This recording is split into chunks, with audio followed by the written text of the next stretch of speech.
안녕하십니까. 저는 오늘 한반도 미래인구연구원 출범식의 사회를 맡은 유혜정 연구위원입니다.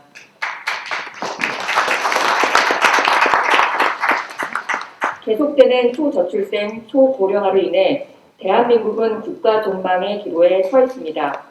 이 어려움을 극복하고 희망찬 미래로 나아가기 위해 오늘 한반도 미래인구연구원 출범식을 준비했습니다. 이 행사를 통해 인구 절벽이라는 크나큰 위기를 극복하고 대한민국의 미래를 밝히는 출발점이 될 수 있도록 마지막까지 함께 해주시고 응원해 주시기를 부탁드립니다. 오늘 이 자리에는 바쁘신 일정에도 불구하고 사회 각계 여러 인사들께서 함께하고 계십니다. 귀한 시간 내주신 귀빈 여러분께 진심으로 감사의 말씀 드립니다. 그럼 지금부터 한반도 미래인구연구원 출범식을 시작하겠습니다. 첫 순서로 한반도 미래인구연구원 발기인 대표이신 김종훈 한미글로벌 회장님께서 개회사를 해주시겠습니다. 큰 박수 부탁드립니다.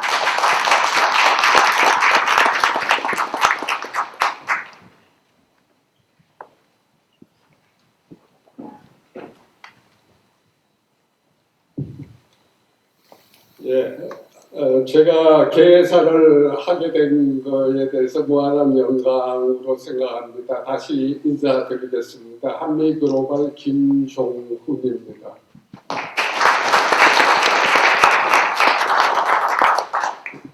한반도 미래연구원 개원식에 참석해 주신 존경하는 내외 귀빈 여러분들께 깊은 감사를 드립니다.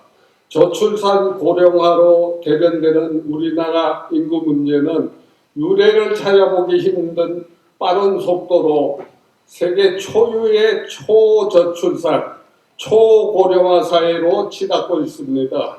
이에 따라 대부분의 농촌과 지방은 소멸로 가는 길을 가고 있고 아기 울음소리가 사라진 곳이 올해 여러 곳이 있다고 합니다. 2021년 합계 출산율은 여러분들 잘 아시다시피 0.81인데 0.81은 적정 인구 유지선인 2.1의 3분의 1 수준이며 올해에는 이마저도 0.8이 붕괴될 것이라는 전망이 우세합니다.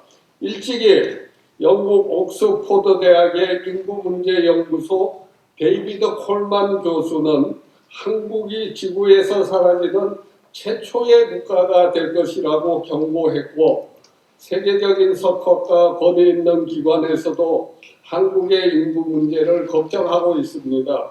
그동안 정부는 저출산 대책으로 많은 재원을 쏟아부었지만 저출산 문제는 악화일로에 있고 특히 최근 5년간 인구 문제가 더욱 악화되었다는 평가가 있습니다.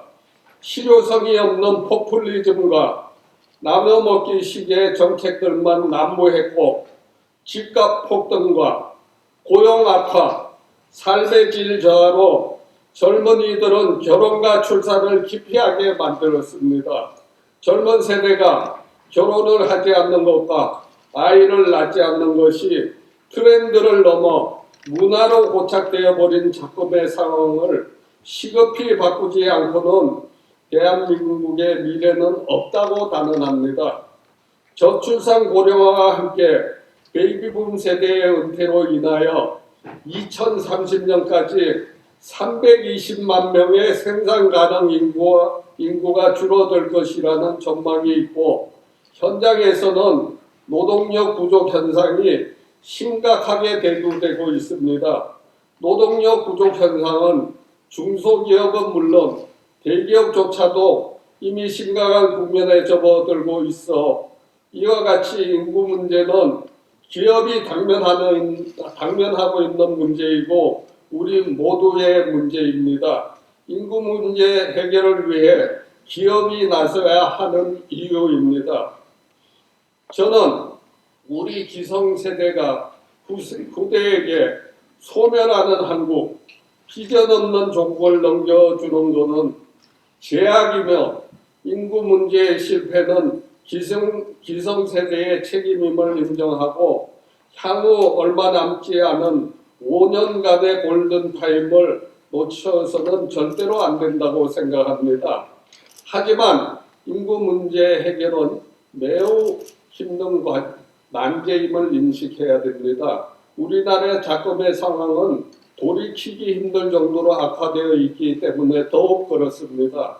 인구 문제를 해결하기 위해서 오랜 세월에 걸쳐 막대한 예산과 사회적 비용이 소요되므로 범국가적으로 유효한 정책을 수립하여 정부, 정치권, 기업, 시민단체, 종교계, 국민 모두가 인식의 공감대를 형성하고 힘을 합쳐야 합니다. 특히 젊은이들의 눈높이에 맞는 정책 수립이 필요하며 출산이 재앙이 아니고 행복한 가정의 시발이라는 인식의 대전환과 이에 맞는 교육, 캠페인 등 다각적 노력도 필요합니다. 아울러 적극적인 이민 정책과 동거 커플 등에서 태어나는 비혼 자녀를 우리 사회와 기업에서 수용하는 공감대 형성과 제도적 보완이 필요합니다. 오늘 출범하는 한반도 미래인구연구원은 이러한 시대적 소명을 바탕으로 통일 한반도까지 고려한 인구 문제를 국내외의 저명한 연구기관, 석학들과 함께 연구하고 정책 대안을 제시할 것입니다. 각 경제단체, 유관기관, 기업과 종교계가 협업하며 젊은 세대 교육, 세미나 개최, 홍보활동 등을 해 나갈 것입니다. 특별히 CTS 기독교 TV 감경철 회장님 중심으로 종교계가 먼저 저출산 문제 해결을 위해 지난 2020년 8월 저출생 대책 국민운동본부를 설립하고 활동을 시작했다는 점과 오늘 협약을 할 여러 단체와 기업들이 뜻을 같이 하고 있다는 점에 깊이 감사를 드립니다. 아울러 대한민국을 대표하는 포스코 그룹이 적극적으로 이 문제에 동참하고 있다는 것에 특별한 감사를 드립니다. 오늘 자리하신 기빈 여러분과 사정 때문에 자리를 함께 하진 않았지만 차고 넘치는 성원을 보내주시고 계시는 우리 사회의 리더분들께 발기인을 대표해서 깊은 감사의 뜻을 전합니다. 소멸하고 있는 대한민국, 더 이상 머뭇거릴 시간이 없습니다. 국민이 나서야 하고 기업과 종교계가 힘을 합쳐야 합니다. 감사합니다. 2022년 10월 25일 발기인 대표 김종훈.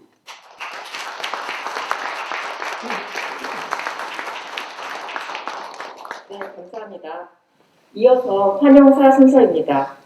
환영사는 한반도 미래인구연구원 이사장이신 정은찬 동반성장연구소 이사장님께서 해주시겠습니다. 큰 박수로 이사장님을 모시겠습니다.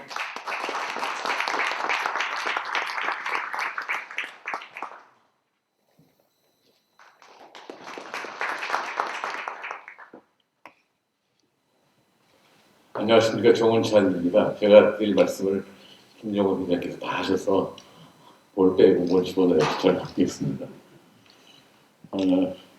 자리를 빛내주시는 김종훈 한미글로벌 회장님, 포스코 최정우 회장님, 그리고 CTS 감경철 회장님께 감사드립니다.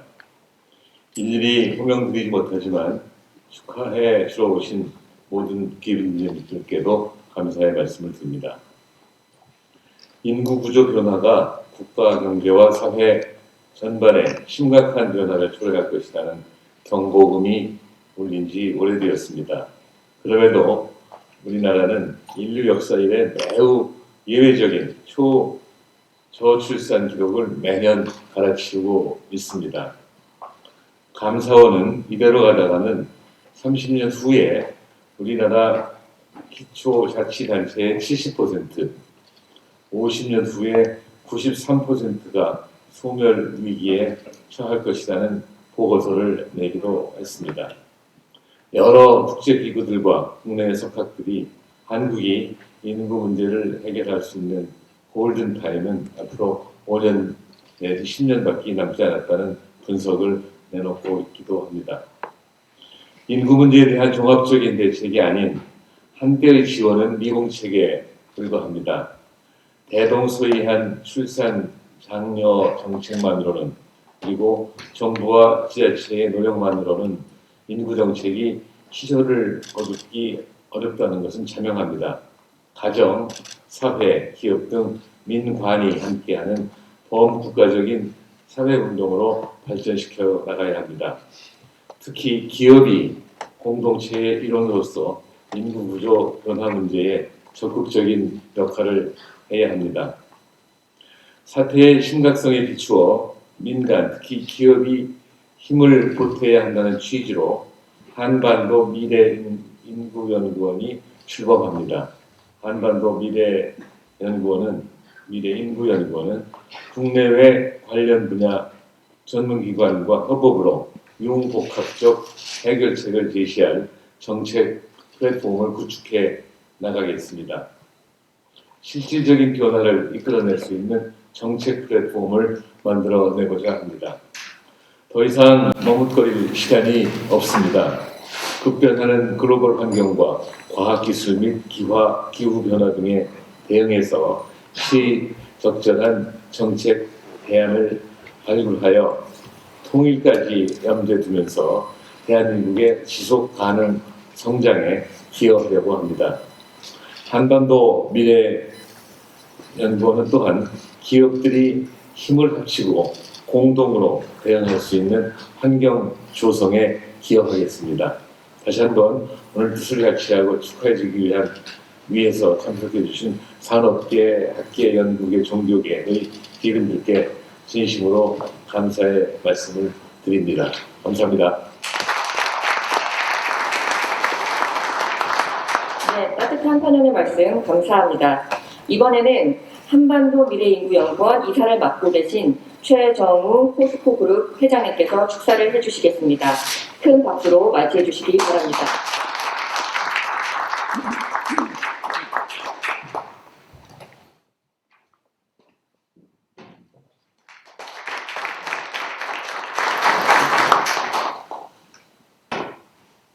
반갑습니다. 포스코 그룹 최정호 회장입니다. 대한민국의 인구 절벽 위기를 극복하고 희망의 미래를 밝히고자 힘찬 발걸음을 내딛는 한반도 미래인구연구원 출범을 진심으로 축하드립니다. 민간 차원의 인구 문제 싱크탱크를 할 수 있는 한반도 미래인구연구원의 중책을 맡으신 정운찬 이사장님과 이인실 원장님, 그리고 저출산 문제에 대한 사회적 담론 형성에 대해주신 발기인 대표 김종훈 회장님께 축하와 감사의 말씀을 드립니다.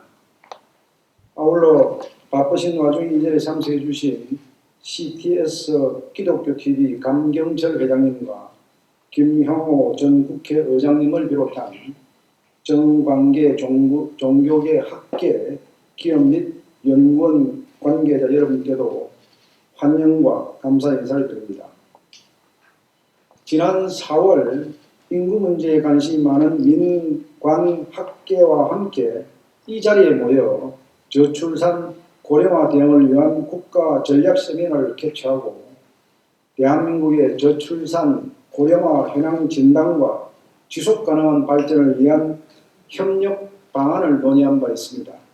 그리고 오늘 같은 자리에서 국가 전략 세미나에서 한 걸음 더 나아가 한반도 미래인구연구원 출범식을 개최하게 되어 개인적으로 대단히 기쁘고 김종훈 회장님을 비롯한 이사진 여러분들의 추진력에 큰 감동을 받았습니다.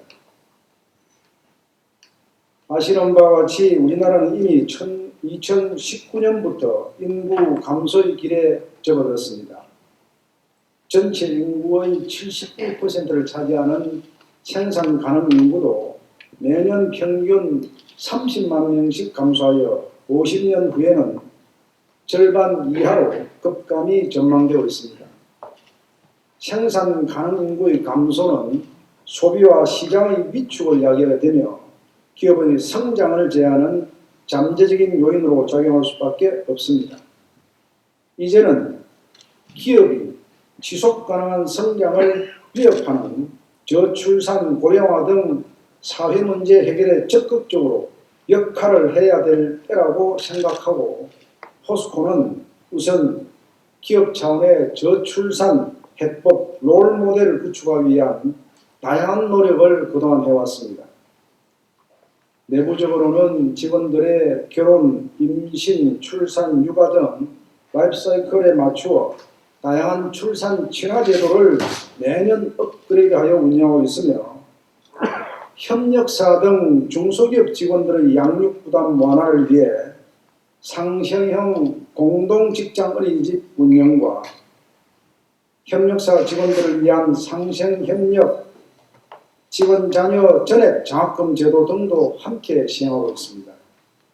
또한 학계, 및 정부 부처와 함께 2020년에는 저출산 심포지움, 2021년에 인구정책 세미나를 개최하여 인구 문제에 대한 사회적 공감대 형성과 국내 거주 외국인 정착 방안 연구 등 국가 정책으로 연결하기 위한 기반도 마련한 바 있습니다.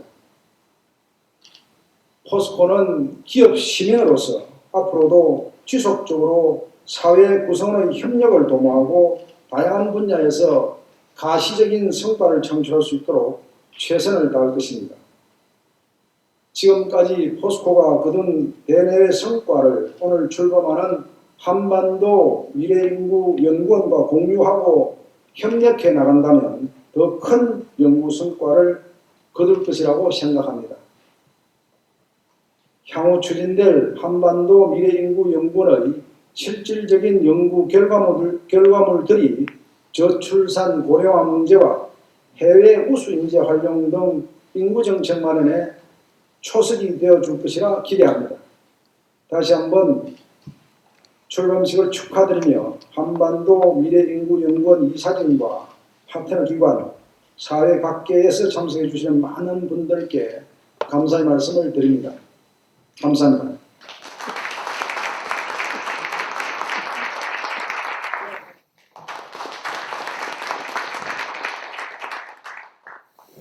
안녕하십니까.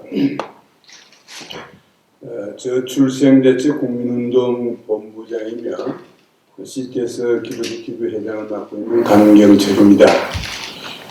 먼저 이렇게 더 깊은 자리에 초청해 주신 한반도 미래연구원 원장 대신 이사장 되시는 정운창 이사장님과 발기인 대표이신 김종훈 회장님, 그리고 이인실 원장님과 또한 특별히 산업계를 대표하다시피 해서 앞서가는 이 저출생 문제에 대해서 앞서서 진두지휘하면서 헌신하고 계시는 우리 존경하는 최정우 포스코 회장님, 그리고 또 우리 국회 전의장이신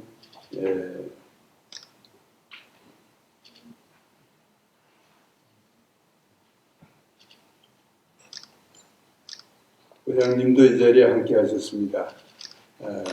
그리고 많은 내빈들이 이 자리에 함께 하셨는데 특별히 저출생 대책에 대한 관심을 갖고 이 자리에 함께 하신 줄 알고 있습니다. 정말 저출생의 문제와 또 출산 장려의 문제가 어떻게 국가에 기여하고 어떤 영향을 미치는가는 이 자리에 계시는 분은 구구이 설명하지 않더라도 잘 아시리라고 믿습니다.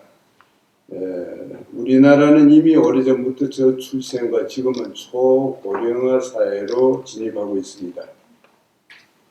인구 문제에서는 심각한 문제로 직면하고 있고, 아까도 말씀이 계셨습니다만 전문가들의 발표에 의하면 2021년에는 합계 출산율이 0.81명이라는 암담한 수치가 가고 있고, 올해는 더 낮은 수치로 예측이 되고 있고 발표가 되고 있습니다. 말 그대로 인구 절벽이 아닌 인구 붕괴를 맞이하고 있는 것입니다. 이러한 시점에 한반도의 미래와 통일 한국을 위한 청사진을 그리는 한반도 미래연구원 출범은 아주 매우 의미 깊은 일이라고 생각이 됩니다.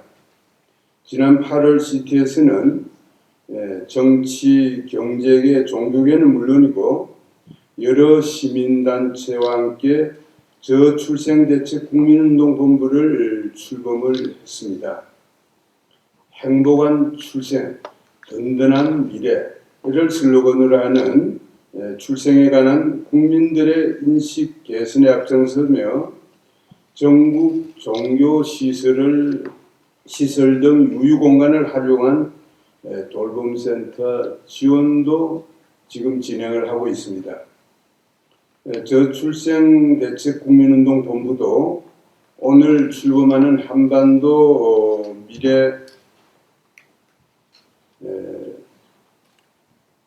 와 다음 세대 부흥을 위해서 저희들도 함께 노력하고 힘쓰겠습니다.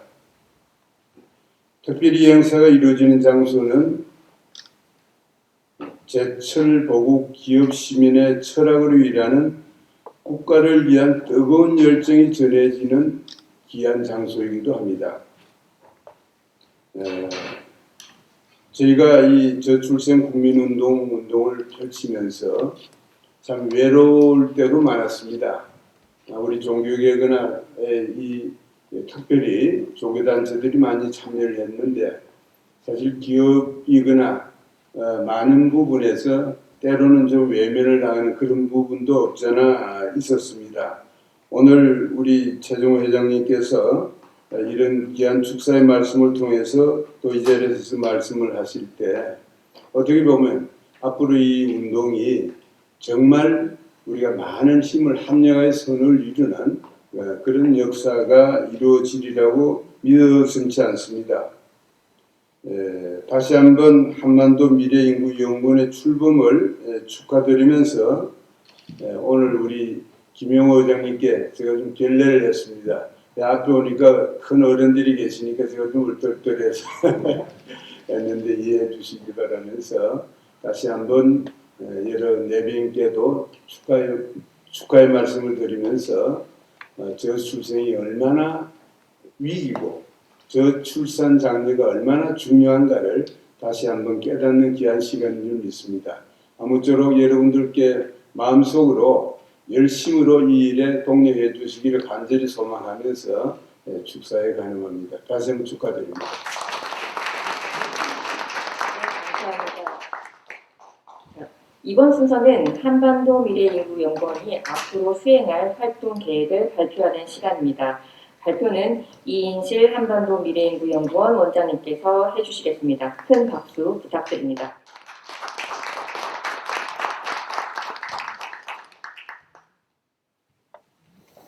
제가 화면을 달릴 것 같아서 여기서 발표드리겠습니다. 저는 한반도 미래인구연구원 원장을 맡게 된 이인실입니다. 여기 계신 분 한 분 한 분을 제가 뵈니까 평소에 제가 만나 뵈려고 그러면 한 1년 정도 기다려야 되는 분들만 여기 계신데 오늘 이 하고자 하는 뜻이 매우 중대하기 때문에 다 모셨다고 이렇게 생각을 합니다. 진심으로 와주셔서 감사드립니다. 제가 그 활동 계획이라고 그랬는데 이제 출범을 하기 때문에 큰 자세한 내용을 말씀드리기보다는 얼마나 저희 각오가 단단한가를 위주로 말씀을 드리도록 하겠습니다. 아시다시피 지금 저희가 센서스를 1949년도에 시작을 했는데 2021년도에 센서스를 시작한 이래 처음으로 출생자 수가 사망자 수를 밑도는 그러한 포퓰레이션 데드크로스가 발생을 했습니다. 한국은 OECD 회원국 중에서 최저의 출산 국가이면서도 인구가 감소하는 속도가 가장 빠른 나라인 거는 여러분 다 알고 계실 겁니다. 아마 10년 뒤에는 부산 정도가 없어지지 않을까. 생산 연령 인구 기준으로요. 그것도 굉장한 심각한 상황입니다. 그래서 저희는 이걸 하나만 더 보여드리면 이거는 하나는 그 세계 인구 구조고요. 70년, 2020년, 40년, 70년. 하나는 그 오른쪽에 있는 거는 한국인데 아시다시피 세계적인 그런 글로벌한 인구도 줄고 있는데 한국 인구는 더 심각하게 줄어드는 그러한 양상을 보이고 있습니다. 이거는 무엇을 뜻하냐면 우리가 삶의 터전인 우리의 공동체인 국가가 소멸할 수도 있겠다. 잘못하면 이러한 그런 위기의식을 불러일으키는 그러한 상황입니다. 특히 아마 2047년까지 229개 시군구 중에서 199개가 소멸할 예정입니다. 여기 빨간거로 표시된 거는 앞으로 없어질 시군구를 의미합니다. 굉장히 두렵고 가슴 아픈 그러한 그림입니다. 그러면 아까 여러분들이 축사와 환영사를 하시면서 왜 기업이 나서야 되는가에 대한 당위성을 많이 말씀드렸지만 저도 한번 보태고자 합니다. 우리가 닥친 이 인구 문제는 단지 뭐 인구 하나만을 해결하는 문제가 아니라 이 거대한 융복합적인 문제입니다만 그동안 우리가 했던 처방들은 매우 저도 뭐 저 같은 전문가도 마찬가지인데 매우 좁은 시야로 근시안적으로 바라보면서 진단을 내리고 처방을 해야 하지 않나라는 그런 반성을 해봅니다. 그러다 보니까 굉장히 많은 인력과 예산을 낭비하면서 가지 않았나라는 그런 우려의 말씀을 안 드릴 수가 없습니다. 그러면 저는 이 그림을 가져 나왔는데요. 여러분 요즘 젊은이들이 좋아하는 그 스포츠인 암벽타기를 해보셨는지 모르겠습니다. 이게 뭐 90도로 쏟아오른 그런 암벽을 손잡고 이렇게 디딜 것을 타고 올라가야 되는 그런 상황이 우리가 아닐까. 물론 이제 그러나 떨어져서 위험함도 있습니다만 못 갈 것도 아닙니다. 왜 그러냐면 잘 관찰을 잡고 자기가 어딜 디딜 것인지 포인트를 잘 잡고 올라가면 그리고 우리가 손발다리에 힘을 잘 끌으면 올라갈 수 있다라고 생각을 합니다. 인구 문제도 마찬가지입니다. 현상과 구조에 대한 그러한 그 면밀한 관찰과 분석과 또 집요한 그러한 의문과 아울러서 실패와 좌절에 대한 관찰, 통찰 그리고 성찰을 거쳐서 답을 찾아나갈 수 있다고 생각합니다. 그래서 단기적으로는 뭐 초동 방과후 돌봄 뭐 아니면 육아 대책 이러한 그러한 단기적인 그런 것부터 시작해서 장기적으로는 우리의 그 시스템을 바꿔야 되는 그래서 뭐 노동 개혁도 해야 되고요, 교육 개혁도 해야 되고 그런 기본적 장기적인 것까지 다 있습니다만 이런 것들을 다 새로 해나가는 인구 정책의 리셋이 필요한 시기가 지금이다라고 생각을 합니다. 그러면 어떻게 저희는 움직이겠는가? 저는 세 가지로 크게 봤습니다. 하나는 우리가 대한민국이 직면한 그 인구 구조의 변화 위기를 다각적인 측면에서 연구하고 정책 해결 방안을 제시하는데 하나는 국내 관련 분야의 전문기관과 협업으로 융복합적인 해결책을 제시할 정책 플랫폼을 구축하고자 합니다. 지금 여기 많은 이렇게 여러분들 모신 이유는 여기 계신 민간 기업, 학계, 그리고 연구계, 종교계 다양한 그 기관과의 협업 프로젝트를 발굴해서 진행하도록 하겠습니다. 또 하나는 두 번째는 연구를 하도록 하겠습니다. 그래서 인구 구조의 변화에 따른 아까 지방 소멸 문제도 있고 또 국가 경쟁력 하락은 말할 것도 없습니다.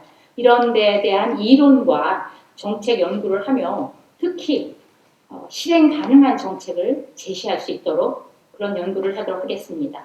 또 세 번째는 많은 기관과 소통을 하겠습니다. 그래서 민간 기업이 선도하는 다양한 형태의 캠페인 활동을 벌이고 또 인구 문제의 중요성과 시급성을 국민 인식 제고를 위해서 널리 알리는 그러한 일을 하겠습니다. 물론 제가 잘 아는 정기 학술대회나 포럼도 열도록 하겠습니다. 또 국내 전문가 및 석학들을 모셔서 강연도 듣고 이러한 결과들을 국민과 소통할 수 있도록 그렇게 하겠습니다. 안 움직이네. 가끔 이렇게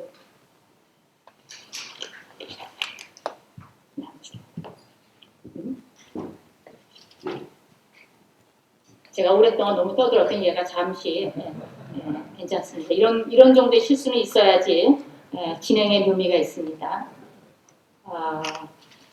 이 부분은 시간이 많으니까 없으니까 하고요. 마지막으로 저는 아까 우리 정은창 이사장님께서 한양사에도 말씀을 잠깐 하셨는데 저는 더 이상 머뭇거릴 시간이 없다고 생각합니다. 여러분 여기 계신 여러분들이 지금 제가 여기서는 여러 그런 이 인구 이렇게 인구가 빠르게 축소하는 사회를 아직 아무도 경험해 보지 않았습니다. 전 세계 어느 나라도 이런 경험을 하지 않았습니다. 그러나 이제 연구에 의하면 이렇게 인구가 빨리 축소될 때 촉발되는 굉장히 많은 경제사회 문제들이 있습니다. 사회 격차 문제도 심각해질 거고요. 국민들이 고통을 이제 몸으로 느끼게 될 것이고 또 기업의 기업 활동도 커다란 그 변화를 겪게 될 것입니다. 그래서 저희는 그러한 각각의 문제들에 대한 대안을 찾도록 그렇게 노력을 하겠습니다. 여러분 여기 계신 여러분 그 어려운 발걸음 해주셨는데 가실 때에는 마음에 저희와 동참하시겠다. 그래서 저희와 함께 지속 가능한 국가 미래를 같이 고민해 보시겠다. 그리고 그래서 우리 후세들에게 굉장히 그나마 힘들지 않은 그런 미래를 넘겨주겠다. 그런 각오로 돌아가실 수 있도록 저희가 노력을 하겠습니다. 함께해 주시길 부탁드립니다. 감사합니다.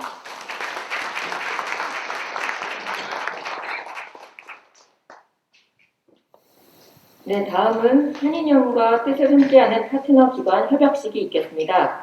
현재 파트너 기관으로 23개 기업이 등록되어 있습니다. 이 모든 기업이 협약식에 함께 참여하면 가장 의미가 있겠지만 시간과 장소 제약으로 인해 4개 기업이 대표로 협약식을 진행하도록 하겠습니다. 먼저 기업계를 대표해서 포스코 그룹의 최정우 회장님, 종교계를 대표해서 CTS 기독교 TV 강경철 회장님, 교육계 대표로 한양대학교의 김종량 이사장님, 연구 및 산업계 대표인 한국경제연구원 권태신 원장님을 대신해서 나형근 경영지원 본부장님을 앞쪽으로 모시겠습니다.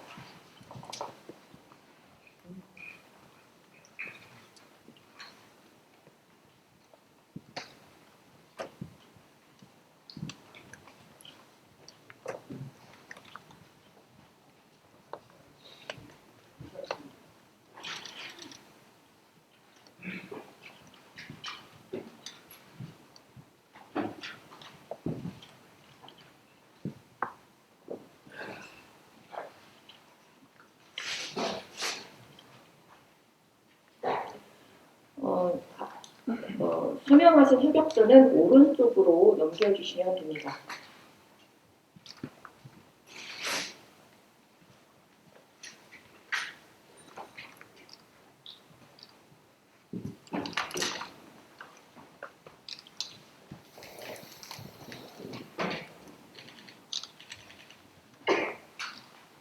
오른쪽으로 넘겨주시면 저희 스텝이 받아서 옮겨드리도록 하겠습니다. 저희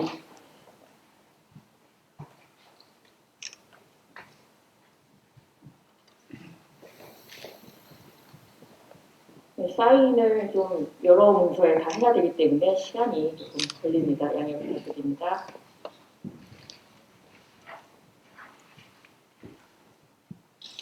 협약식 하는 동안 저희 뒤에 나와 있는 기업이 저희 파트너 기관 23개의 기업 로고입니다. 함께 봐주시면 되겠습니다.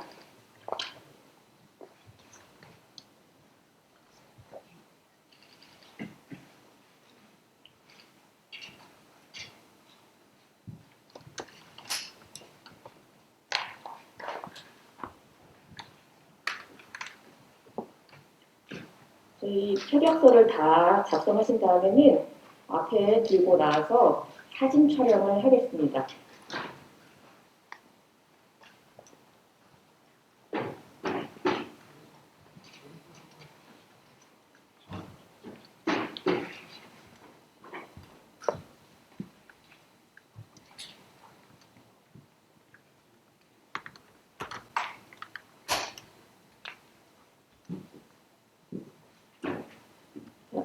사인이 협약서가 거의 다 완료가 됐나요? 그러면 협약서 작성이 다 완료되었으면 대표님들께서는 테이블 앞쪽으로 협약서를 들고 나오셔서 기념 촬영을 하도록 하겠습니다. 앞쪽 이쪽으로 나와서 서주시고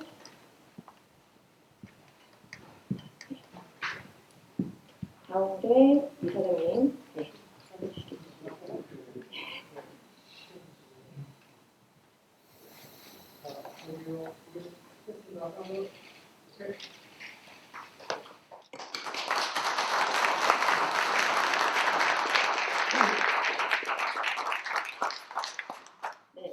자, 다음은 한인년 출범식을 기념하는 케이크 커팅이 있겠습니다. 커팅식에는 정운찬 이사장님, 김종훈 한미글로벌 회장님, 최정우 포스코그룹 회장님, 김효선 여성신문사 사장님과 CTS 기독교 TV 강경철 회장님, 김형우 전 국회의장님, 한양대학교 김종량 이사장님, 그리고 김선욱 전 이화여대 총장님께서 도와주시겠습니다. 앞으로 모시겠습니다. 서로 자리 양보하지 마시고 그냥 그대로 서주시면 되겠습니다. 그리고 장갑이 모두 착용이 되면 커팅식을 하도록 하고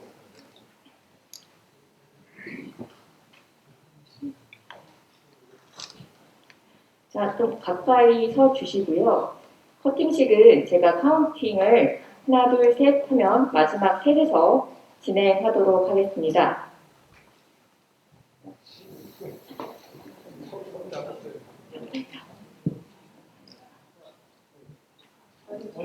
자, 그러면 다 됐으면, 네. 자, 하나, 둘, 셋 하겠습니다. 준비되셨나요? 하나, 둘, 셋.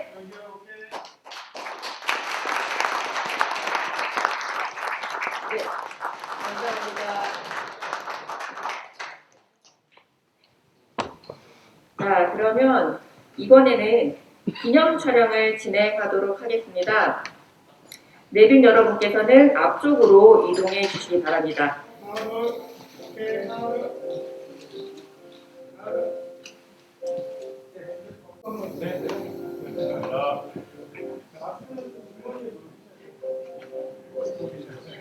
주머니에 넣어서 잠깐 안 보이도록. 예.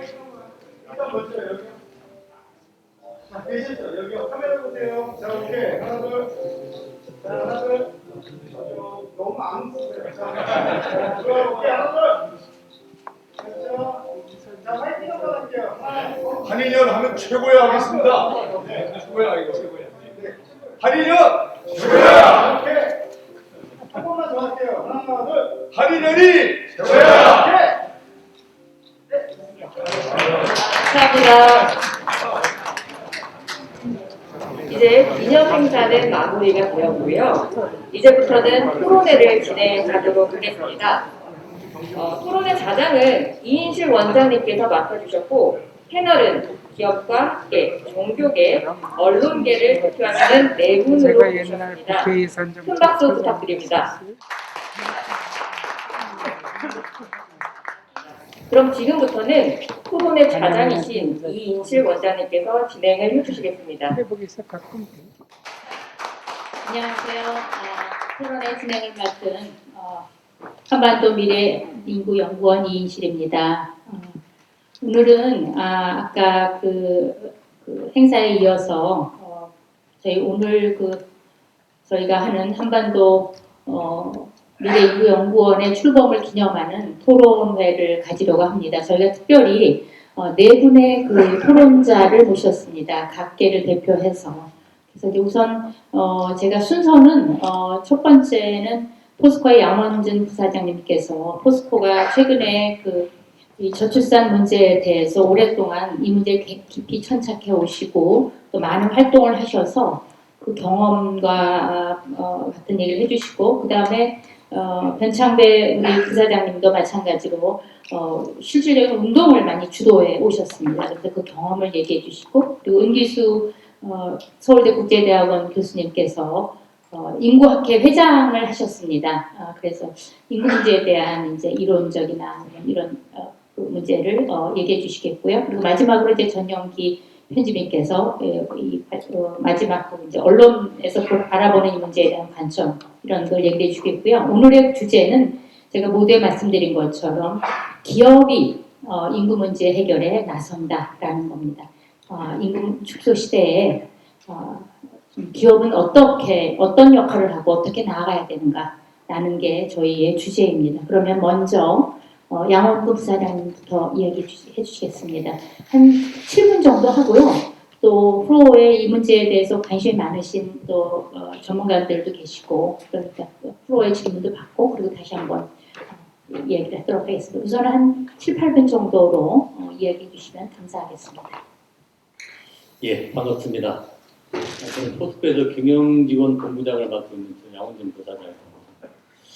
오늘 민간 차원의 저출산 해결 방안 모색을 해서 발족된 한반도 미래인구연구원 출범식에서 앞에서 많은 분들께서 기업의 역할, 인구문 해결에 있어서 기업의 역할을 많이 강조를 하셨는데 포스코가 그간 추진해온 인구 문제를 위해서 포스코가 추진해온 그런 사례를 제가 이 자리에서 얘기할 수 있는 것 자체가 굉장히 영광이라고 생각을 합니다.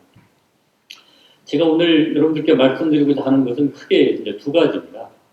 그동안 국가 차원에서 많은 예산을 들여서 오랫동안 저출산 문제 해결을 위해서 노력했는데 그 문제를 기업이 어떻게 하겠다는 건가 하는 측면에서 제가 한번 말씀드릴 거고요.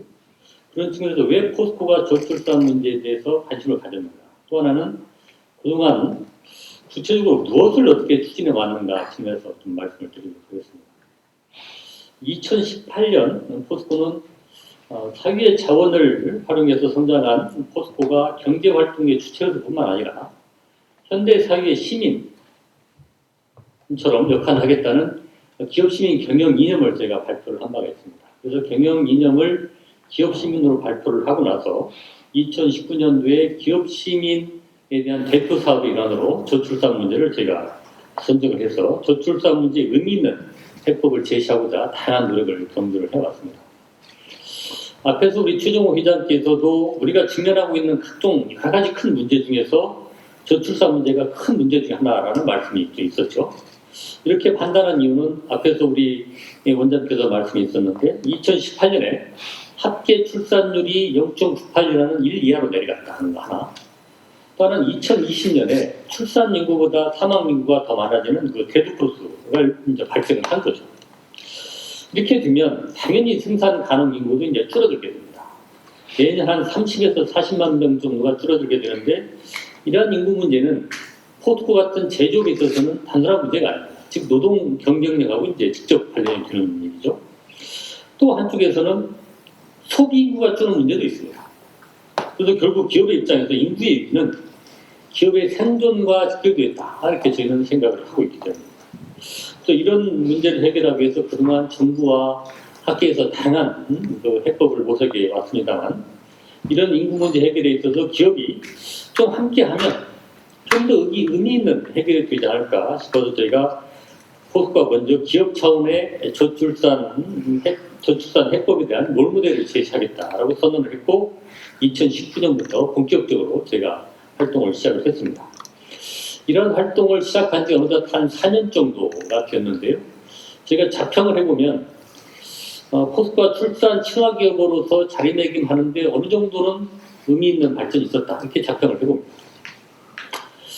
그러면 제가 그동안 포스코에서 무슨 노력을 해왔는지를 세 가지 측면에서 한번 간단히 좀 말씀을 드려볼까 합니다. 첫 번째는 사내 출산 친화 문화를 지속적으로 조성하는 데 노력을 해왔습니다.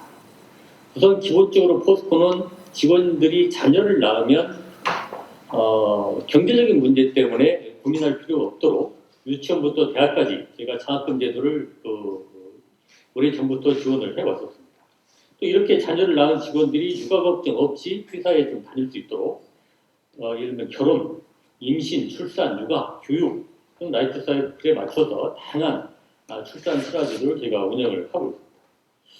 특히 경력 관리가 중요한 시기에 직원들의 입장에서 보면 육아와 업무를 병행할 수 있도록 하는 게 굉장히 중요한데 포스코에서는 지난 2020년에 국내 기업에서는 최초로 경력 단절 없는 육아기 재택근무제를 도입을 했습니다.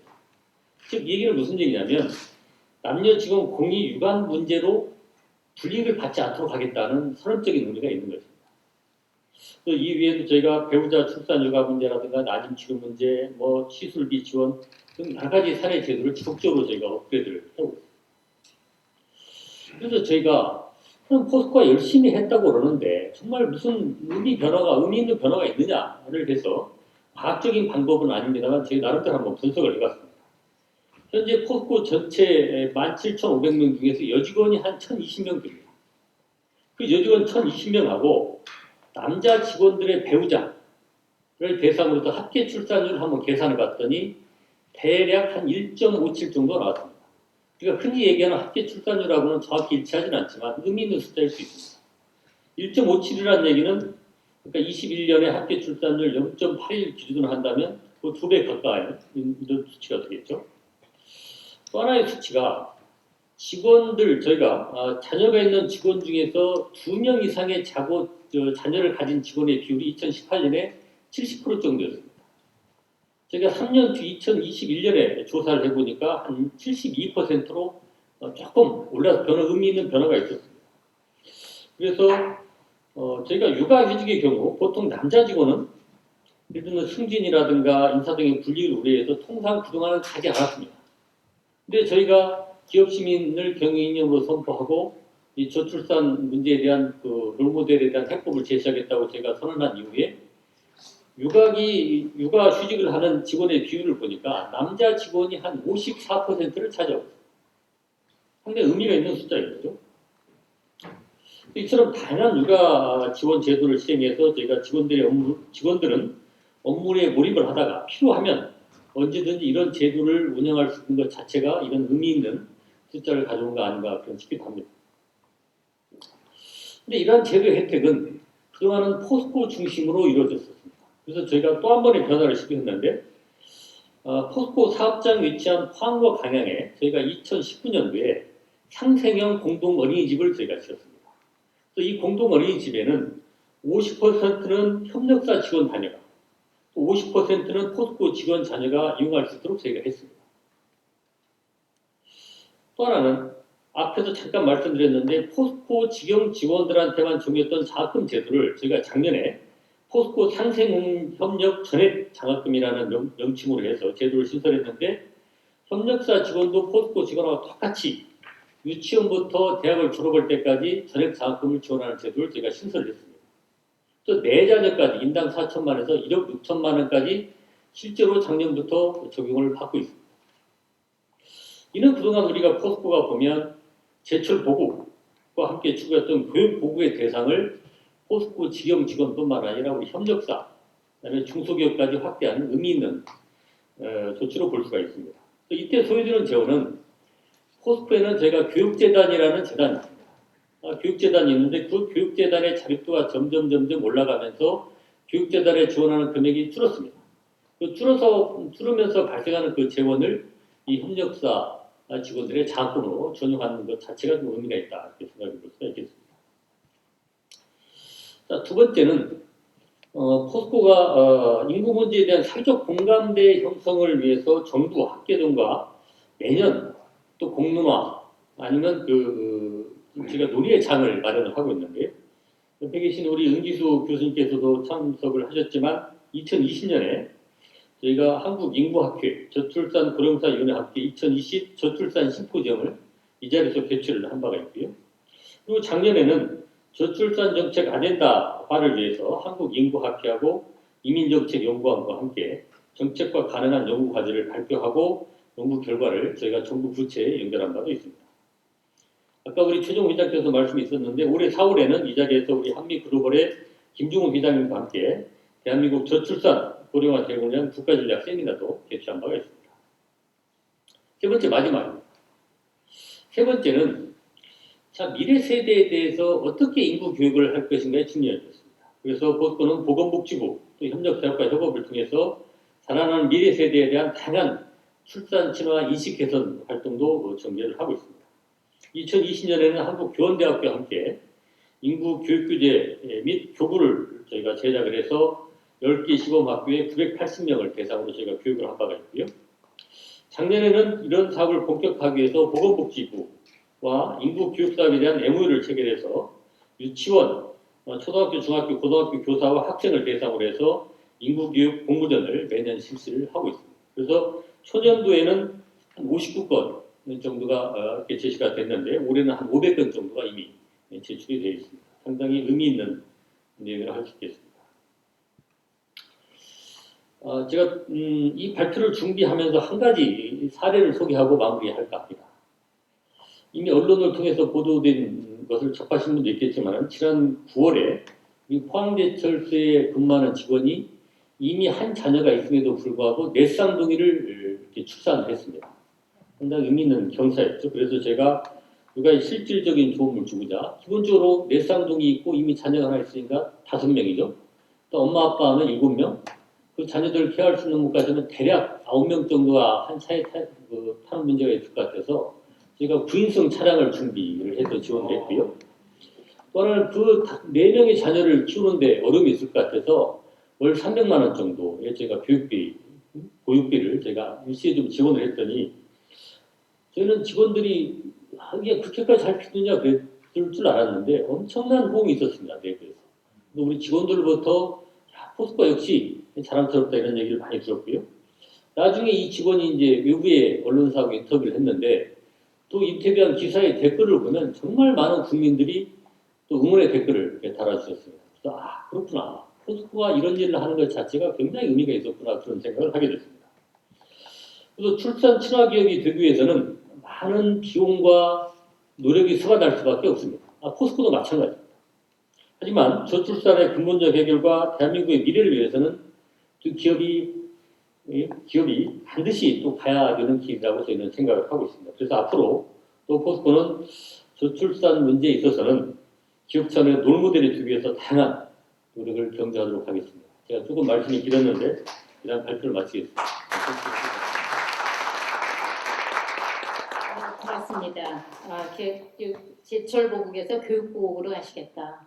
또 기업 시민 경영 이념을 선포하셨다. 뭐 이런 굉장히 반갑고 훌륭한 얘기인데 제가 생각나게 제 데이터를 한번 보니까 그 육아휴직 중에서 아빠 육아휴직이 굉장히 많이 늘었어요 최근에. 그래서 작년 숫자가 26%거든요. 근데 지금 이게 57%라는 거죠. 야, 그러니까 거의 뭐 2배 정도 많은 진짜 실질적인 성과를 거두셨다라고 생각이 됩니다. 진심으로 감사의 말씀드리고요. 두 번째는 변창배 CTS 다음 세대 운동본부 본부장님이십니다. 부탁드립니다. 감사합니다. CTS는 기독교 기업입니다. 일찍부터 이 다음 세대 문제에 주목해서 2004년에 영유아 교육 문제, 2010년에 출산 장려 운동, 2018년 19년에 다음 세대 교육 운동, 한교회 한학교 세우기, 또 드디어는 이제 2021년에 다음 세대 운동본부를 만들고 올해에는 이제 저출생 대책 국민운동본부를 출범을 했습니다. 저희 종교계 중에서 기독교는 2014년부터 각 종단별로 이 저출생 문제에 대한 대책을 하고 있습니다. 저도 그 분야에 같이 협력을 해왔는데요. 대충 4가지 포인트를 좀 말씀드리고 싶습니다. 첫째, 저출생 문제는 심각하죠. 더 이상 말할 필요가 없습니다. 종합적으로 봐야 한다. 저출생 문제는 고령화, 다문화화, 세속화와 함께 보아야 한다는 시각을 제가 가지고 있습니다. 저출생만이 아니라 고령사회화, 고령사회, 초고령사회로 나아가는 변화도 굉장히 무섭습니다. 꼭 같이 봐야 될 문제이다. 현재 1년 이상 거주하는 다문화 가정이 국내 250만 명입니다. 약 5%. 이미 우리 사회가 다문화 사회입니다. 1년에 태어나는 아기의 100명 중에 6명은 다문화 가정에서 태어납니다. 지방의 경우 심합니다. 농촌 지역의 경우에는 초등학교 입학 이전의 어린이의 60% 이상이 다문화 가정입니다. 이 다문화 현상에 대해서 상당히 중요하게 봐야 됩니다. 물론 이제 종교계로서는 세속과도 같이 보고 있습니다만 이런 4가지 인구 중심으로 하는 사회 변화에 대해서 같이 종합적으로 봐야 대책이 바로 될 수 있다는 시각을 갖고 있습니다. 두 번째는 물론 이게 다문화 또 고령화, 저출생 등의 문제가 인구와 관계된 문제이기 때문에 대책도 역시 다각도로 함께 모색해야 된다 생각합니다. 대체로 저희는 5가지 정도에 초점을 두고 있는데 이 결혼 출생만 보면 안 되고 출생 이후의 돌봄, 돌봄 이후의 교육, 교육 이후의 직업, 그리고 결혼한 가정에서 할 수 있는 주택 문제를 같이 보아야 한다. 그리고 저희 종교기관으로서는 돌봄과 교육에 집중하겠다라는 생각이고요. 저희는 일종의 역할 분담으로 생각하는 것입니다. 5가지 영역을 함께 보고 대처해야 한다. 그래야 효과를 볼 수 있다. 이렇게 생각합니다. 세 번째는 글로벌한 시각이 필요하다는 것입니다. 죄송하지만 저희 나라는 심각성에 있어서는 정말 글로벌 탑입니다. 하지만 이 4가지 현상은 1970년대 독일을 중심으로 한 유럽, 미국, 카나다, 호주, 뉴질랜드 다 똑같은 문제를 경험했습니다. 저출생의 터널을 프랑스는 이제 빠져나왔지만 그 유럽에 있는 백인들 또 서구교회 사회들이 다 동일하게 경험했습니다. 일본은 저희보다 훨씬 심각합니다. 일본이 가장 많은 아기가 태어난 게 1949년이고 1973년까지 200만 수준 유지했습니다. 이 100만으로 떨어져서 100만 아래인데요. 100만으로 떨어질 때 일본 사회가 가진 충격은 저희보다 더 합니다. 왜냐하면 117년 만에 100만 이하로 줄어들었습니다. 그 충격이 우리보다 훨씬 셉니다. 그리고는 2016년에 100만 이하로 떨어졌는데 작년 인구는 81만 명입니다. 태어나는 아이가. 그러니까 일본의 출생률 저하는 출생률 자체는 저희보다 높지만 사회가 경험하는 충격은 저희보다 훨씬 심각합니다. 저희가 2014년에 이 인구 문제 대책을 시작하면서 조사했는데 당시에 일본 모든 주택의 13%가 사람이 살지 않는 주택이었습니다. 인구 감소가 그렇게 사회에 충격을 주고요. 지방자치단체마다 빈집 처리하는 일로 골머리를 앓고 있었습니다. 저희가 이것은 현재는 유럽이 70년대 경험했다면 일본으로부터 시작해서 일본, 한국, 대만, 홍콩, 싱가포르, 쿠알라룸푸르 다 똑같습니다. 심지어는 중국 서해안 벨트에 있는 북경, 상해, 남경 똑같습니다. 저희는 이 문제에 대해서 글로벌한 시각을 갖고 사례도 어떻게 그것을 돌파하고 나갔는지 사례도 찾고 공동의 대책을 함께 모색할 필요가 있지 않겠나 하는 생각입니다. 마지막 4번째는 장기간의 대책, 다방면의 대책이 필요하다는 것인데 그런 의미에서 이 경제가 이렇게 나서주는 것이 저희는 엄청나게 고마운 소식입니다. 힘을 모아서 집중적으로 대책하고 함께 협력해서 벗어나야 되겠다 생각합니다. 고맙습니다. 실질적으로 지금 다 말씀 안 하셨지만 많은 역할을 지금 하시고 계시고 또 외국의 사례를 또 전파하시고 그런 일을 하는 걸로 제가 알고 있는데 정말 감사드립니다. 그럼 3번째로 은기수 교수님 얘기해 주십시오. 예, 안녕하세요. 저는 서울대 국제대학원의 은기수입니다.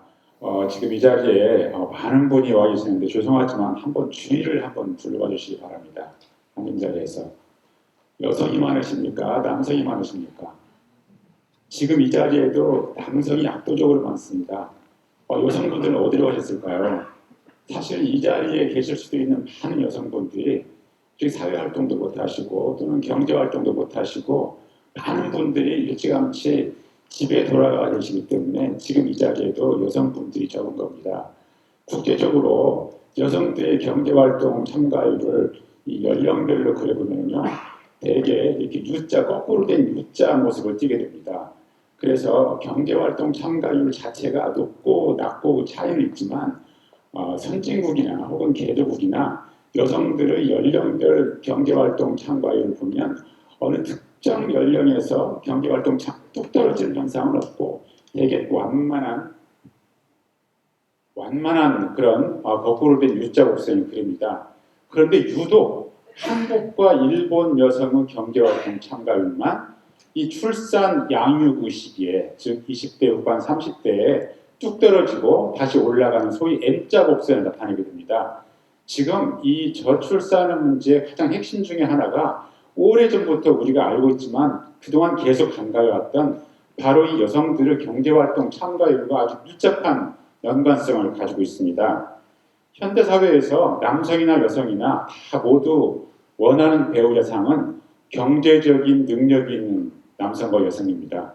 이제 현대사회는 남성들이 주 부양자 역할을 하고 여성들은 집에 머무르면서 가정을 돌보는 그런 가족 모델에서 이미 벗어나서 남성이든 여성이든 경제적인 능력을 갖추고 다 경제 활동을 하면서 가정 생활을 영위하는 그런 가족 모델로 바뀌었습니다. 그러려면은 여성들도 일하기 원하는 여성들은 얼마든지 자유롭게 일할 수 있어야 되고 그렇기 때문에 여기에 대해서 돌봄의 그 중요성이 강조되고 있고 또 정부에서 돌봄에 대해서 지원을 아끼지 않고 있습니다.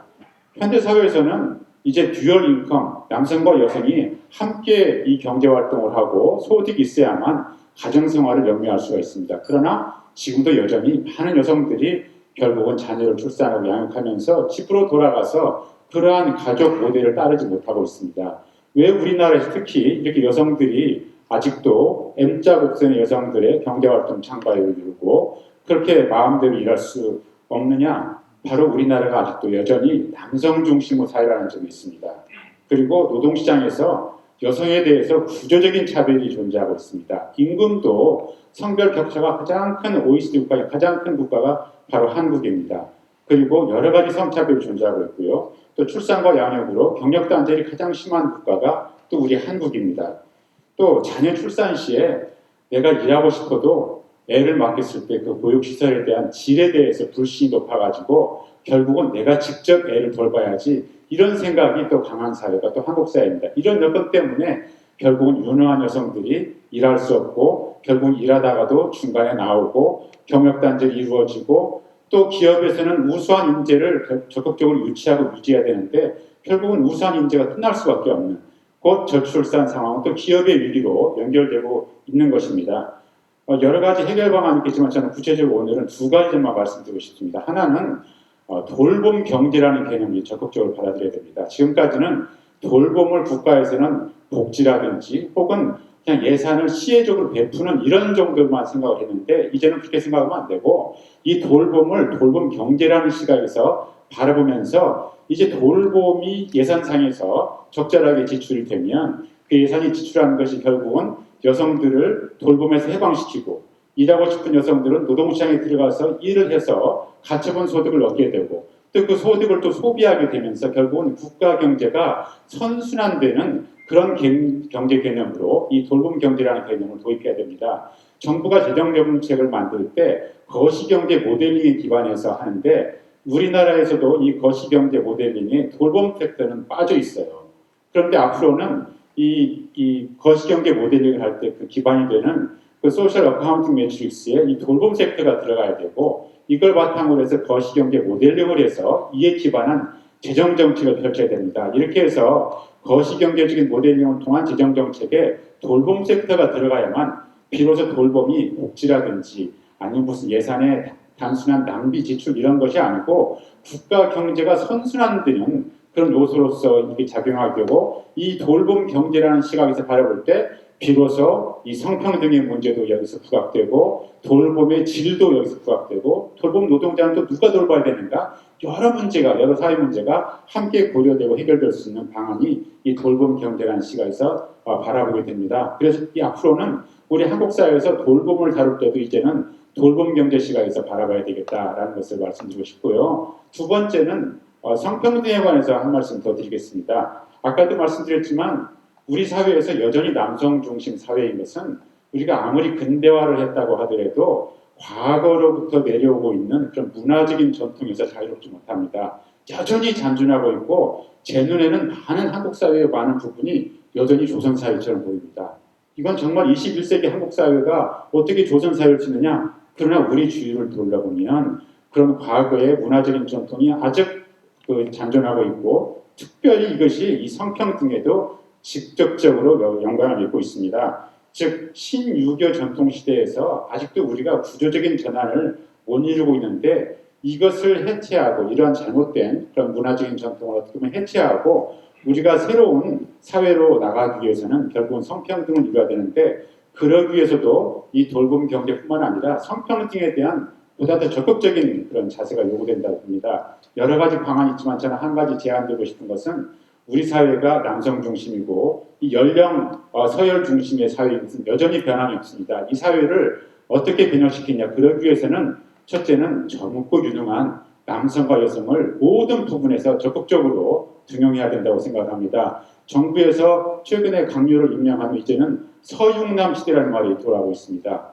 서울대 출신의 60대 남자, 이건 이제 더 이상 있어서는 저는 안 된다고 생각합니다. 이제는 서구 사회에서도 30대, 40대 여성들이 대통령이 되고 총리가 되고 그런 나라가 지금까지 어려움에 처했다는 말을 별로 못 듣습니다. 즉 젊은 남성과 여성이 뛰어난 능력을 가진 사람들이 많이 있습니다. 이제 우리도 그런 식으로 기업이든 국가든 젊고 유능한 남성, 특히 젊고 유능한 여성들도 적극적으로 고위직에 등용하고 그런 분들이 우리 눈에 많이 보여야만, 사회적으로 가시화되어야만 이제 우리 사회가 질적으로 다른 사회가 되었다. 그럴 때 우리도 희망이 있고 이제 젊은 남성 여성들도 비로소 결혼, 출산, 양육 여기에 대한 태도도 바뀌어 나가고, 즉 그래서 한국 사회가 저출산 고령화 문제에서 해결될 수 있는 단초를 찾을 수 있다고 생각을 합니다. 간단히 말씀드렸습니다. 여기 그 연세 많으신 그 남성분들이 주류를 이루고 있어서 아마 샤킹한 얘기가 될 수 있을 것 같기도 한데요. 돌봄 경제를 강조하자. 특히나 제가 이 전직 통계청장으로 말씀을 드리면 우리나라 한국은행에서 하는 그 GDP에 또 여성의 그 돌봄 노동은 들어가 있지 않습니다. 그래서 사회 계정을 따로 만들어서 GDP 계정에 연결시키는 작업을 지금 하고 있고, 그렇게 되면 조금 더 이런 돌봄 이런 것들이 가시화되면서 더 활발하게 할 수 있는 그런 게 있을 것 같고요. 그거 말고도 제가 아까 이 인구 문제가 융복합적이어서 다양한 문제를 내포하고 있다 그랬는데, 그 중에 하나가 지금 그 여성 아직도 젊은 친구들이 특히 이대남들은 아직도 우리가 여성들이 너무 과도하게 그 대우를 받고 있다라는 얘기를 하지만, 실질을 보면 아직 사회 곳곳에서 뭐 기업 내에서도 마찬가지입니다. 승진이나 뭐 이런 여러 문제에서 여성이 상대적으로 좀 불이익을 받는 부분이 아직도 많이 남아 있는 것 같습니다. 이런 부분에 대한 거를 전반적으로 우리가 인식 전환을 해야지 인구 문제가 해결되는 시발점이 열린다라는 면에서 저는 아주 감사하게 들었습니다. 그러면 마지막으로 전영기 시사저널 편집인께서 얘기해 주시겠습니다.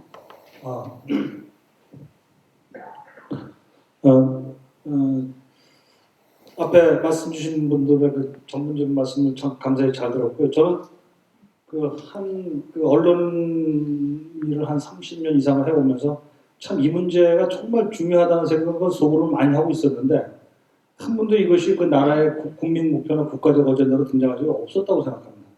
역대 숱한 그 대통령들의 그 공약, 그리고 각 그 정당들의 그 정책을 살펴보아도 이것을 넘버원 어젠다로 설정한 적은 한 번도 없었던 것 같아요.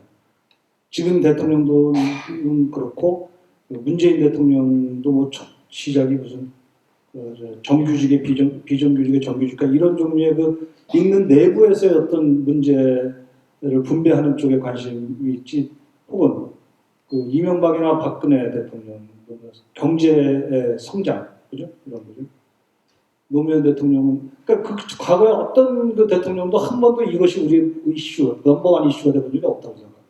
근데 우리가 굉장히 어려움에 처해 있지만, 우리가 그 리더십이 활발하게 작동을 하고, 파울로십이 거기 호응을 했을 때, 우리가 기적 같은 역사를 이루어내지 않았습니까? 각각 시대별 말이죠. 박정희 대통령 시대, 그리고 김대중 대통령 시대, 그리고 지금 2010년 이후의 세대를 보면 각각 산업화, 민주화, 정보화 뭐 이런 등등의 문제를 다 헤쳐나오지 않았습니까? 마찬가지로 저는 이 문제를 국민의 국가의 어떤 넘버원 폴리티컬 이슈로 해서 이것이 서로 호응이 된다면 이것도 헤쳐나갈 수 있다, 이렇게 생각합니다. 그런데 너무 정치하는 사람들이 그 자기 진영과 생존과 집권에 그 눈을 부비다 보면 그 표가 되는 일에만 하죠. 근데 인구를 증대시키는 문제는 누구에게도 표가 안 돼요. 인구가 늘어나면은 앞으로 태어날 사람들이 이제 자기 세계를 갖게 되는 건데 미래 인구 아닙니까 여기도? 예? 아주 이름이 너무 좋았습니다. 한반도 미래 인구 연구원 이 세 토막인데 미래 인구를 위한 일이에요. 미래 인구는 표가 없죠. 그들의 표에 호소할 생각이 없습니다. 이 정치인들이, 이 정당들이 말이죠, 이 대통령들이 말이죠. 그들이 그런 생각을 하게 만드는 힘이 별도로 나타나지 않는 한 이것이 그 자기들의 중심의식가 될 수가 없어요. 나쁜 일이죠. 예. 그래서 저는 아무튼 이 이름을 접하는 순간 한반도라는 그 거대 규모, 공간적 규모에 놀랐습니다. 한국의 인구 문제가 아니라 남북한의 인구 문제로 확장한다는 거. 그거는 그 한반도를 시야에 넣는다는 건 결국 그 동아시아까지도 넣는다는 거 아니겠습니까? 그래서 그 남한과 북한의 8천만 인구를 최소한 유지해야 되는 관점. 저는 그게 아주 스케일이 확 와닿고요.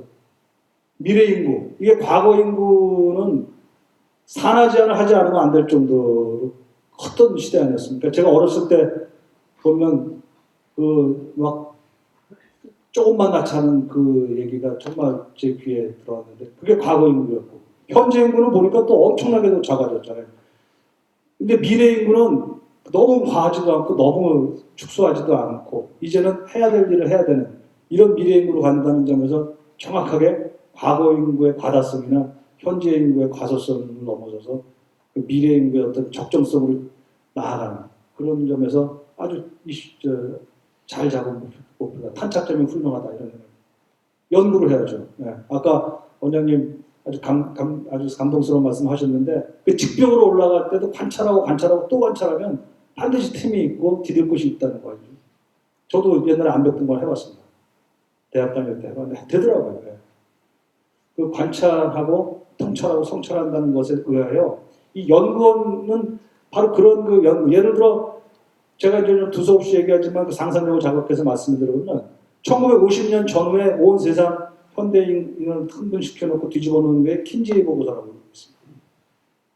거의 뭐 10만 명 가까이 전수조사를 해가지고 남자의 성, 여자의 성을 다 뒤집어 내가지고 세상으로 깜짝 놀라게 해놓고 나서 그래서 개인성이 확대되고 그리고 그 남녀 문제 어떤 근본적인 욕망의 문제를 탐구해가지고 벌써 거의 1세기 가까이 이 세상을 바꿔온 그 문화적인 충격 아니었겠어요? 저는 인구 문제에 관하여 이 연구원이 포스코가 돈이 많은데 돈 좀 왕창 써가지고 아까 좋은 말씀 주셨는데 사내 직원뿐만 아니라 이 인구 문제 10만 명을 전수조사를 하고 어떻습니까? 이 10만 명 킨제이 보고서 10만 명을 조사했다고. 한국의 인구 10만 명을 전수조사해갖고 도대체 당신들은 왜 애를 낳으려고 하지 않습니까? 혹은 애를 어떻게 하면은 이 인구 문제를 해결할 수 있습니까? 전수조사 10만 명을 하게 되면 해결이 있지 않을까요? 20대, 30대, 40대들에게 돈이 필요할 겁니다. 네. 그런 점에서 기업이 들어간다는 건 더욱더 고마운 일이죠. 저희 정부라는 사람들은 그저 돈을 헛돈 쓰는 데만 바쁜 사람들입니다. 그래서 이런 그 한반도성 그리고 시간의 어떤 미래성 그 다음에 이 연구를 철저하게 해내는 거죠. 이렇게 해서 아까 그 프랑스, 독일, 일본 이런 나라들이 굉장히 어려움을 겪었다는 거 아니까 제가 여기 오면서 일부러 한번 찾아봤더니 프랑스가 지금 1.79도군요. 학교 출산율이. 독일이 1.53, 일본이 1.33입니다. 예. 물론 학교 출산율이 높아졌다고 하는 것이 곧 인구의 증가를 의미하는 것도 아니라고 하거든요. 예. 그렇지만 우리는 아까 8일 말씀하셨죠? 2022년. 지금 보니까 올 2분기 학교 출산율은 0.75도군요. 0.75입니다. 예. 올해 2022년 한국의 학교 출산은 0.75쯤 될 것 같은데 1.0 이하는 세계 유일의 나라라는 거 아니겠습니까? 예. 세계 유일의 나라입니다. 독일과 프랑스의 유럽 문제는 일본을 얘기할 때는 또 아니라고 봅니다. 대한민국 1.0이 아닌 이하가 그때는 최초의 나라입니다. 유일한 나라고. 이런 문제들을 그 킨제이 보고서처럼 10만 명을 난 동원하는 조사가 필요하다고 봅니다. 이거 원래 정부가 딱 하면 좋은 일이지만 이 정치가 해낼 수 있습니까? 눈만 뜨면 싸우는 인간들인데.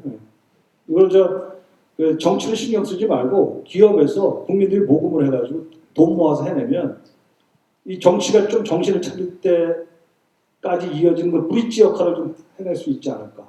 이런 기대를 좀 해보는 거죠. 생명의 계속성이라는 문제를 생각해 봅니다. 그 모든 생명의 존재 이유라는 게 개체의 번영 그리고 종족의 유지 두 가지 아니에요? 국가라는 것도 생명성이 있죠, 당연히. 그래서 국가라는 게 개별 시대의 그 번영 그리고 국가의 계속성 이 두 가지로 국가의 존재가 유지되는 거고 우리가 입만 열면 민족, 한민족 떠들어대는데 죄송합니다. 이 표현이 너무 과한 거예요. 무슨 민족이 말이죠. 대한민국 한민족이 5,000년 뭐 이상 된다고 하지만 한 번도 지금처럼 이 대한민국 우리가 현재 누리는 이 80년의 이 대한민국 같은 그런 그릇이 없지 않았습니까? 이 대한민국이 소멸된다고 생각해 보십시오. 민족이 어디 갔습니까? 부족민이 남는 거죠. 그 북한 사람들 그 한민족 떠들어대는 거다그 거품 같은 얘기라고 생각하고 그들 8천만 명을 담을 대한민국이라는 건강한 그릇을 계속성 있게 유지하는 것 이것이 우리의 목표가 돼야 되지 않나. 대통령들, 정치인들 그리고 정치에 의사결정하는 자들이 모두 국가의 계속성, 대한민국이라는 계속성을 유지하는 것 조선시대처럼 600년을 조선시대가 유지했다는데 대한민국이 한 600년을 가야 되지 않겠습니까? 한심한 그 국가 같은 그런 나라들 말고 이 한국이 얼마나 폼나게 지금 컸지 않는가 80년 동안 다 45년 이후에 48년 이후에 말이죠. 이 한국이 존재가 돼야 되죠. 유지가 돼야 계속성이 유지가 돼야 한민족이 보존이 될 수 있습니다. 이것이 누굽니까? 또 찾아봤어요. 일론 머스크 우주 스페이스X 그 오너가 뭐라고 그랬습니까? 그냥 그분이 얘기하기를 한국은 이 상황에서 출산율이 바뀌지 않는다면 3세대 안에 현재 인구의 6% 수준까지 떨어질 것이다. 6%를 따져보니까 300만 명이거든요. 2100년이면 우리 제 딸의 지금 딸이 지금 시집 갔습니다만 제 딸쯤 되게 되면 2100년 가까이 되면 대한민국 인구가 300만 명이라고 하는데 이건 종족이죠. 뭐 불황민 아닙니까? 한민족이라는 거 아무것도 아니라고 생각합니다. 한국이 유지돼야 한민족이 있게 존재하는 거죠. 그러므로 이 책임을 이제 드디어 국가가 다 해주는 거라고 생각했던 것이 그게 아니구나. 이제 기업도 나서야 되고 개인도 나서야 되는구나. 이렇게 되는 시대가 지금 오늘부터 기점이 되지 않는가.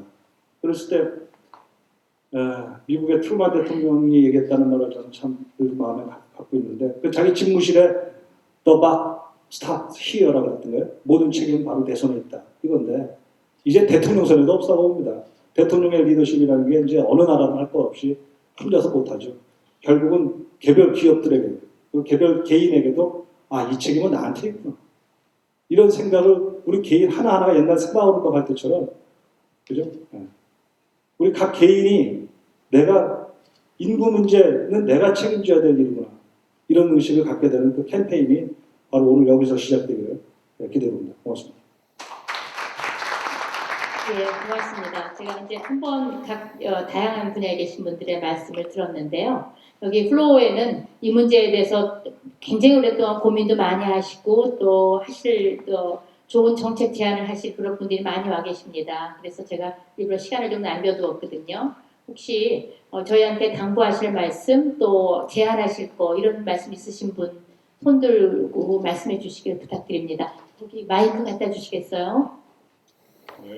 저는 차흥봉이라고 합니다. 오늘 한반도 미래 인구 연구원 출범을 축하하고 뜻있게 생각하면서 꼭 하고 싶은 이야기가 있어서 이 자리에 섰습니다. 저는 그 노인 문제를 평생 연구하는 교수로서 생활했고 2000년대 초에 지금부터 20년 전에 노인 문제 때문에 고령사회대책위원회를 만들자. 제가 한국노년학회 회장 시절에 그 건의를 청와대에 했고 청와대에서 그걸 받아들여줬는데 그때 청와대에서 저출산 문제가 급하다. 그래서 이걸 고령사회대책위원회를 하지 말고 저출산 고령사회대책위원회를 하자. 이렇게 해서 그것도 저출산 문제를 받아들여서 그걸 오케이를 해서 우리 현재 있는 저출산 고령사회대책위원회가 출범을 했습니다.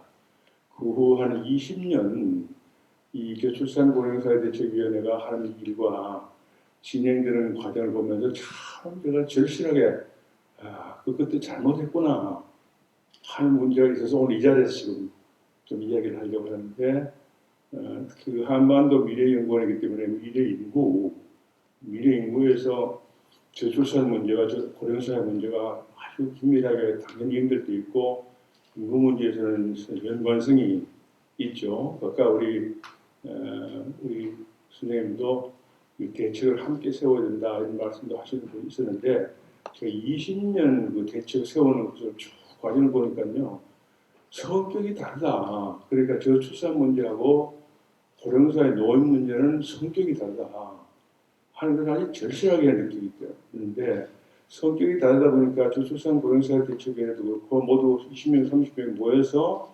논의하고 이야기하는 데 보면은 전부 사람이 전문가가 다른 겁니다. 예를 들어 저출산 문제 이야기하면 고령사회 노인 문제 이야기하는 사람들 좀 원산 태도가 완전고요. 반대는 반대. 그러니까 이 국가기구가 아주 비능률적으로 돌아가는 것을 제가 20년간 봐왔는데 오늘 우리 한반도 미래인구연구원도 앞으로 연구를 하실 때 저출산 문제와 고령화 문제를 함께 연구할 건지 그러면 항상 그 인력을 둘 다 배치해서 뭡니까 돈을 예산을 전부 함께 쓰려고 하시는지 저는 이 건의하기를요 지금 여기도 여러분들이 많이 듣고 저출산 이 문제를 강조하기 때문에 오로지 저출산 문제 이거 하나 매달려 가지고 하는 것이 훨씬 더 국가적으로 효과적이 아니냐. 여기 지금 보시면 기업이 인구 회복의 길에 앞장선다 이렇게 하면 저 인구 회복도 저출산 문제를 이해하는 것이지 고령화사회 노인 문제 무슨 뭐 평균 수명 늘리자 하는 이야기도 아니거든요.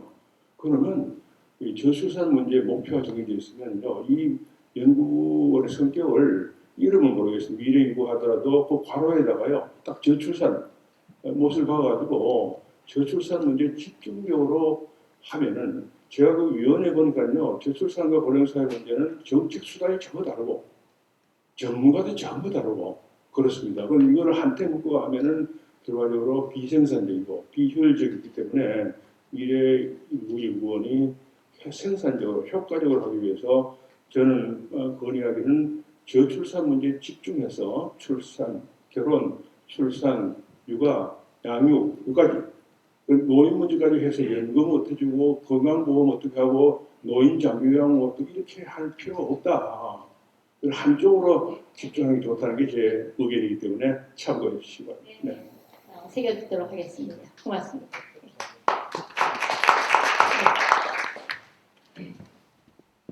한국공공정책개발연구원의 장은희 원장입니다. 한반도 미래인구연구원 출범이 정말 그 시대적으로 중요하고 오늘 은기수 박사님 말씀하신 것 중에서 질문 조금 드리고 싶은 게 돌봄경제를 그 거시경제 측면으로 말씀하셨는데 이게 사실 우리 국가정책이 2019년도에 도입을 하다가 다시 이게 뒤로 밀렸었는데 실질적으로 지금 늦어 있지만 실질적으로 전 세계 13개국은 이 방금 말씀하셨던 이 돌봄 경제 케어 이코노미가 적용돼서 지금 GDP 2%에 근거해서 6,408만 개가 이제 증가가 됐거든요. 근데 중요하게 오늘 여기서 제가 조금 다음 토론에 가겠습니다만은 여기서 놓치지 말아야 될 것 하나 질문을 드리고 싶은 것은 거시 경제 측면뿐만 아니라 여기서 말하는 이 돌봄에 대한 경제의 마지막 결과가 뭐였냐면은 지역의 균형적인 발전까지를 갔었어야 되거든요. 그래서 오늘 저는 우리 한반도 미래인구연구원이 가야 될 방향 중에 하나는 저희들 저출산운동본부도 제가 제안을 한번 했습니다만은 근본적인 저출산 문제를 저출산에 포커스를 저는 맞춰서 안 된다고 보는 거예요. 인구 문제로 접근하고 우리 국토가 어떻게 균형을 가질 것이냐. 쉽게 말해서 도시 수도권 집중화가 해결되지 않으면 저출산 문제는 해결할 수가 없습니다. 그러니까 인구 문제로 접근하고 국토의 균형적인 발전 문제로 보고 단순한 인구 문제가 아니라 이건 국토와 종합적인 관점에서 연구원이 토론하고 논쟁하고 정책 제안을 하지 않으면 저출산 애를 많이 낳는다라고 하는 이런 문제로 접근할 게 아니라 왜 낳지 않을 수밖에 없는 환경인지 근본적인 지역의 균형 발전 접근으로 인구 문제를 달아주는 측면이 있어서 한반도 미래 인구 정돈이 너무 중요한 출범식으로 보고 이 문제를 조금 종합적으로 거국적으로 국토 문제로 확장시켜 주셔서 봐야 된다. 그래서 오늘 말씀하셨던 돌봄 경제 시각도 그런 측면에서 접근할 수 있는 그런 방법들 연구를 좀 했으면 좋겠고, 예, 그렇습니다.